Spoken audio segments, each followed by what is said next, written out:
Hi guys, welcome to the Neel show. So आज का video है एक चूड़ीदार का ट्यूटोरियल और इसमें मैं दिखाऊंगी जिसका रेडीमेड नेक होता है उस पर हमको कैसे सिलाई करनी होती है। मतलब कि जो एम्ब्रॉयडरी के द्वारा आपको ऑलरेडी नेक का डिज़ाइन दे दिया गया होता है और उस पर आपको किस तरह से लाइनिंग लगाना है और किस तरह से नीटली इसको बनाना है मैं आपको भी दिखाऊँगी। तो सबसे पहला रूल होता है कि अगर नेक का डिज़ाइन ऑलरेडी दिया हुआ है तो आपको जो नेक की जो चौड़ाई है वो उसी के हिसाब से रखनी पड़ेगी। मतलब एम्ब्रॉयडरी जहाँ तक है वहाँ तक आपको नेक रखना ही पड़ेगा। तो नेक का जो एम्ब्रॉयडरी है वहाँ से आप अपने कंधों का मेजरमेंट लगा। अभी ये डेप्थ जो है मैं अपने हिसाब से रखूँगी 7.5 इंच का, और ये है अपने मतलब कि जो चेस्ट की चौड़ाई होती है वो मैं मार्क कर रही हूँ 13 इंच पे। आप अपने हिसाब से ज़्यादा या कम रखें। तो मतलब मैंने 3 इंच का जो है सीम अलाउंस छोड़ा है और इन दो लाइंस को हमने इस तरह से कर्व करके जोड़ देना है ताकि हम अपना आर्म होल बना लें यहाँ पे। और वापस उसी कंधे के हिसाब से आपको डेप्थ लगानी है। जैसा कि मैं हमेशा बताती हूँ, जो भी आपके बॉडी का सबसे छोटा हिस्सा होगा जहाँ पे भी, मतलब अगर आपके कंधे से 14 या 15 इंच के बाद आपका बॉडी का सबसे छोटा हिस्सा है तो वहाँ तक आप मार्क लगाएंगे और वहाँ पे आप अपने बॉडी के साइज़ के हिसाब से मार्किंग करेंगे। तो यहाँ मैं लगा रही हूँ तकरीबन 11 इंच पे। तो इस तरह से हमने इसको जोड़ लेना है। क्योंकि कॉटन है मैं बहुत सारा सीम अलाउंस छोड़ूंगी, समवेयर अराउंड 2 इंचेस मैं छोड़ रही हूँ सीम अलाउंस, ताकि जब ये अगर कपड़ा श्रिंक भी हो जाए या फिर फ्यूचर में मैं और थोड़ी हेल्दी हो जाऊँ तो मुझे अच्छे से फिट आए। तो बस उस मार्किंग से हमको जो अपने कमर की जो ओपनिंग रखनी है, आपको अगर से सपोज़ कंधे से लेके 17 इंच की दूरी पे अगर आपको ओपनिंग रखनी है तो वहाँ पे आप मार्क करेंगे और इस तरह से यहाँ पे आप सीधा सीधा एंड तक लगा लेंगे मार्किंग।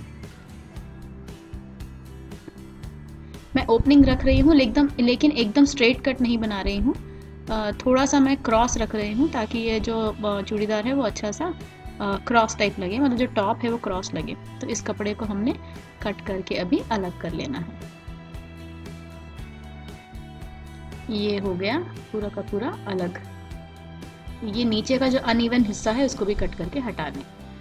और नेक का जो डिज़ाइन है उस पर बस एक 1/2 इंच का डिस्टेंस पे आप इस तरह से कट लगा लेंगे ताकि जो आपका नेक का डिज़ाइन है उस पर आप लाइनिंग लगा के फिर उसको उल्टा मोड़ सकें। तो अब आई बारी हाथों की। तो मोस्ट ऑफ द टाइम्स होता ये है कि जो हाथ आपको दिए जाते हैं, मतलब जो कपड़ा आपको दिया जाता है उसमें आपके स्लीव्स अच्छे से नहीं बन पाते हैं। तो मैं इस तरह से कुछ एडजस्ट करके कपड़े को थोड़ा अटैचमेंट लगा के इससे मैं जो स्लीव्स हैं वो बनाऊंगी, विच इज़ एब्सोल्युटली फाइन, क्योंकि मुझे एकदम लंबे वाले स्लीव्स चाहिए। अगर छोटे स्लीव्स है तो वो आराम से आ जाएंगे इस कपड़े में, लेकिन मुझे लंबे चाहिए। तो दैट्स वाई जो कपड़ा था उसको मैंने अच्छे से रेक्टेंगुलर शेप में कट कर लिया। इस तरह से ये 2 पीसेस हो गए।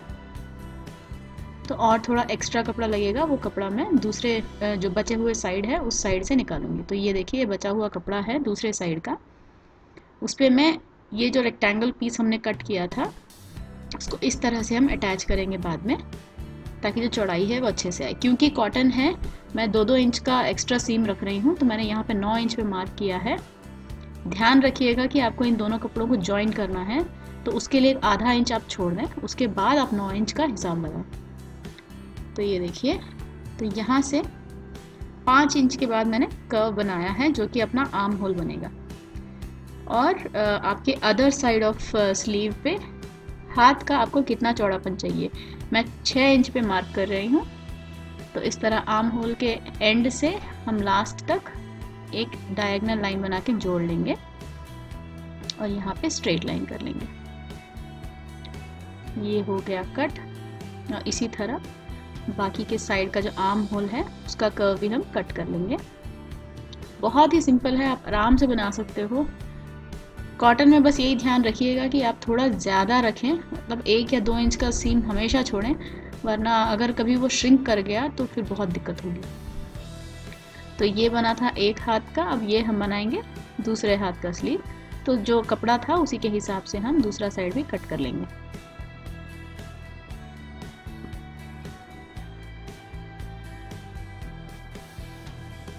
तो हाथ की जो लंबाई थी वो मैंने 20 इंच की ली है।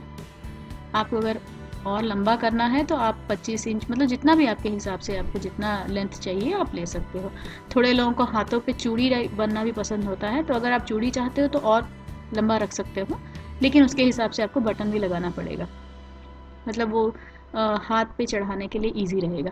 तो ये हो गया हमारे स्लीव्स रेडी, और इस कपड़े को हम इस तरह से अटैच कर लेंगे। तो इसको हम साइड में रख लेंगे।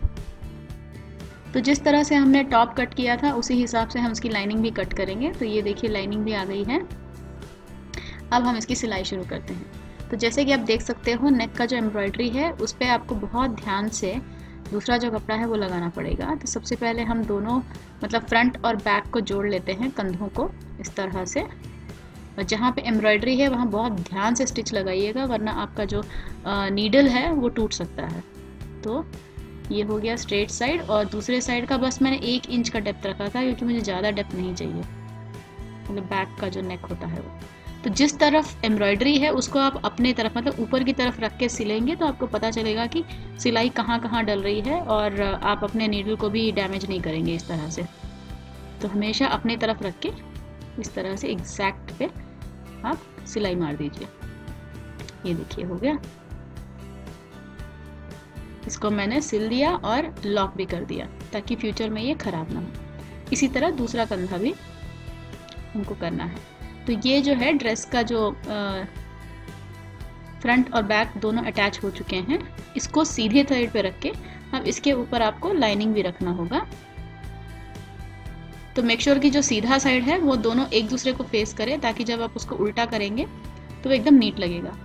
तो ये देखिए, ये इसके बस चारों तरफ हमने स्टिच लगानी है और बहुत ध्यान से लगानी है क्योंकि ये लाइनिंग बहुत पतला है। तो मुझे दिख रहा है एम्ब्रॉयडरी, आप भी देख सकते हो कि एम्ब्रॉयडरी कहाँ है।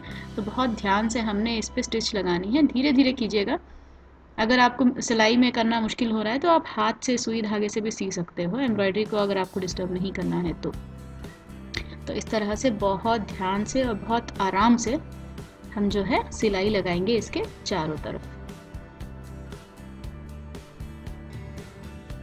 तो ये देखिए इस तरह से हमने चारों तरफ स्टिच लगा लिया। अब बहुत ध्यान से नीटली कपड़े को फैला लें। मेक श्योर कि लाइनिंग और ऊपर का जो कपड़ा है वो दूर हो क्योंकि अब हम कट लगाने वाले हैं तो नीचे का कपड़ा नहीं कटना चाहिए। तो इस तरह से हल्के हाथ से 1-1 इंच का आप कट लगा लें ताकि जब आप उल्टा घुमाओगे लाइनिंग को तो वो अच्छे से बैठेगा, कर्व्स जो हैं वो अच्छे से बैठेंगे। सिलाई के एकदम पास तक कट करना है लेकिन बिल्कुल ज़्यादा मत कीजिएगा वरना जो सिलाई है वो भी कट जाएगी। तो इस तरह से हमने इसको सीधा करना है और ये जो साइड्स हैं इस पर हमने एक और बार स्टिच लगानी है ताकि जो लाइनिंग है वो बाहर की तरफ ना मुड़े। इस तरह से आप चाहे तो एक बार इसको आयरन कर लें और उसके बाद अगर आप करेंगे तो सिलाई में आसानी होगी। तो चलिए अटैच करते हैं, सॉरी स्टिच डालते हैं। बहुत ध्यान से करना है, ये एक्चुअली मेन स्टेप है किसी भी एम्ब्रॉयडर्ड नेक के लिए, वरना अगर आप इस पे ध्यान नहीं देंगे और थोड़ा सा भी इधर उधर हो गया या तो आपकी एम्ब्रॉयडरी कट जाएगी या लाइनिंग बाहर दिखेगा या फिर एक्स्ट्रा कपड़ा दिखेगा और वो बहुत क्लमजी लगेगा, मतलब अच्छा नहीं लगेगा। तो ये बहुत इंपॉर्टेंट स्टेप है, आपको बहुत ध्यान से करना होगा। तो मैं क्या कर रही हूँ, जो बैक साइड है बस उस पर मैं सिलाई लगा रही हूँ और जो फ्रंट साइड है उस पर मैं हाथ से सिलाई लगाऊंगी ताकि जो एम्ब्रॉयडरी है वो डिस्टर्ब ना हो। देखिए इस तरह से इसको हमने अच्छे से टक करना है अंदर और उसके बाद हम उस पर एम्ब्रॉयडरी करेंगे। तो ये हो गया। एक और ट्रिक होता है कंधों को, मतलब जो लाइन है, ये जो लाइन दिख रही है आपको कंधे की, उस लाइन को आप लाइनिंग के लाइन से मैच करके एक ऊपर से सिलाई दे देंगे तो आपका जो कपड़ा है वो एकदम अच्छे से मतलब नीटली बैठेगा। क्योंकि कॉटन है ऑब्वियसली जो लाइनिंग है वो थोड़ी श्रिंक होगी, मतलब अपने हिसाब से लाइनिंग और ऊपर का जो कपड़ा श्रिंक होंगे। लाइनिंग ज़्यादा श्रिंक हो सकता है या कम श्रिंक हो सकता है। तो अगर आप पहले एक बार स्टिच कर देंगे तो श्रिंक होने के बाद ये जो सिलाई है वो इधर उधर नहीं होगी। तो ये हमारे स्लीव्स के कपड़े हैं जो हमने कट किए थे। तो आप देख सकते हो इस तरह से हमने इनको जोड़ना है। तो ये देखिए रेक्टेंगुलर पीस मैंने बीच में रखा था और ये जो कपड़ा है उसको हमने इस तरह घुमा के इसके ऊपर ऐसे लंबी सी सिलाई लगा के फिर इसको हमने सीधा कर लेना है। तो चलिए हम पहले इसको ज्वाइन कर लेंगे।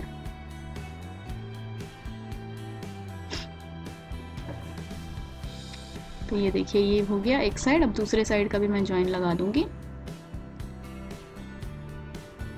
इस पे भी अच्छे से एक आधे इंच का सीम छोड़िएगा, क्योंकि अगर बहुत आप कॉर्नर पे सियोगे और कभी हो सकता है कि थोड़ा सा स्ट्रेच हो जाए कपड़ा और जो कपड़ा है वो बाहर खुल जाए, तो इसीलिए अच्छे से गैप दीजिएगा।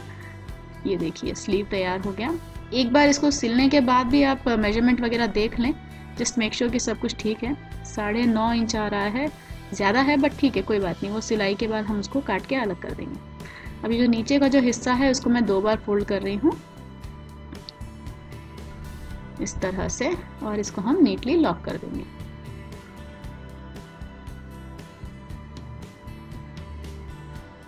देखिए ये हो गया। इसी तरह से हमने दूसरा स्लीव भी तैयार कर लेना है।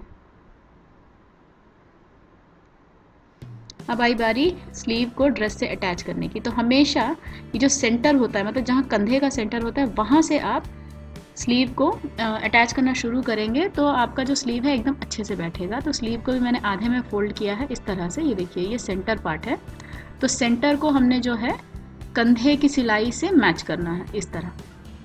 अब इन दोनों को साथ में रखिए और स्टिच शुरू कर दीजिए। तो बीच से हमने बाहर की तरफ स्टिच करना है, दोनों तरफ, एक स्लीव के लिए दोनों तरफ, बीच से बाहर की तरफ इस तरह से। सिलने के बाद जो भी एक्स्ट्रा होगा वो हम उसको कट करके निकाल लेंगे।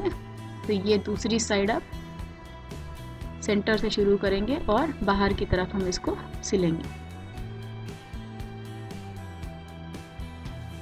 तो ये अटैच हो गया स्लीव। अब मैं इसको लॉक कर रही हूँ एज यूजुअल, ताकि जो कपड़ा है वो खुले ना। लॉकिंग इज़ मस्ट, आप कॉटन में करो या सिल्क पे करो, लॉक हमेशा करना चाहिए, वरना जो है धागे जो होते हैं या रेशे जो बोलते हैं वो निकल जाते हैं कपड़ों के। तो you never know, it's always best to stitch like that. तो इस तरह से इन साइड्स को हमने अभी जोड़ लेना है। जो भी एक्स्ट्रा कपड़ा है आप बाद में कट करके निकाल सकते हो, कोई प्रॉब्लम नहीं होगी। तो ये पूरा का पूरा साइड जो है हमने इस तरह से अटैच करना है। जहाँ तक आपने कट रखना था वहाँ तक हम सिलेंगे, उसके बाद हमको फोल्ड करना होगा। तो ये आ गया मशीन हमारा। अब हम इसको अटैच करेंगे हाथ से शुरू करके जो हमारे कमर तक, जहाँ पे हमने स्लिट रखना है वहाँ तक हम इसको एकदम सीधा सीधा जॉइन कर देंगे इस तरह से। जो भी एक्स्ट्रा कपड़ा है वो हम बाद में हटा सकते हैं, तो उसके बारे में आप बिल्कुल परेशान ना हो। तो ये है हमारे कमर का हिस्सा और हम यहाँ से इसको बंद कर देंगे। तो अभी जो है हम साइड के स्लिट्स पे फोल्ड करेंगे। तो साइड का जो कपड़ा है उसको हम 2 बार फोल्ड करके इस तरह से सीधा सीधा सिलाई लगा लेंगे। तो ये एकदम सिंपल स्टेप है, लेकिन जहाँ पे स्लिट एंड होगा वहाँ पे थोड़ा ट्रिकी हो जाता है, तो वहाँ पे आपको बहुत ध्यान से सिलना होगा। ये देखिए यहाँ पे आ गया। तो इसको जो है हमने बहुत नीटली अंदर की तरफ इस तरह फोल्ड करना है इस साइड का, और उसी तरह से हमने दूसरे साइड का भी फोल्ड करना होगा अंदर की तरफ। तो पहले हम इसकी सिलाई लगा लेंगे। यहाँ पे हम इसको रोकेंगे, स्टिच को घुमाएंगे कपड़े को, और नीटली एकदम पहले इसको फोल्ड करके, मतलब अंदर का जो कपड़ा इस तरह फोल्ड करके उसके ऊपर हम एक स्ट्रेट स्टिच लगाएंगे। 1-2 बार लगा ले ताकि स्ट्रांग रहेगी सिलाई। फिर वापस इसको घुमा लें और यहाँ से एकदम सिंपल स्टेप एज यूजुअल, मतलब एकदम लंबा लंबा हमने सिलना है। तो इस तरह से जो है जो साइड का जो कट है वो बहुत नीटली दिखेगा। तो ये स्टेप नॉर्मल है, just fold it and stitch it. ये हो गया। तो धागे हटा लेंगे हम। तो ये देखिए ये कितना नीटली आया है एकदम, मतलब जो स्लिट है वो बहुत प्रोफेशनल लगेगा, जैसे रेडीमेड ड्रेसेस पे होता है, बहुत आसान होता है। तो आई होप कि ये जो प्रोसीजर मैंने आपको दिखाया है किस तरह से हमने साइड की स्लिट लगानी है प्रोफेशनली और एम्ब्रॉयडर्ड नेक को हमने सिलना है, ये आपके काम आया होगा। अगर आपको कोई भी डाउट हो, कुछ भी क्वेश्चन पूछने हो या कोई भी आपको कमेंट या एडवाइस देना हो, तो please feel free to comment in comment section. Thank you so much. आप हमारे चैनल पे प्लीज़ सब्सक्राइब करें और इस वीडियो को ज़रूर लाइक करें, शेयर करें और देखते रहिए the Neel's show, and we will be back with more interesting videos. Till then take care and bye.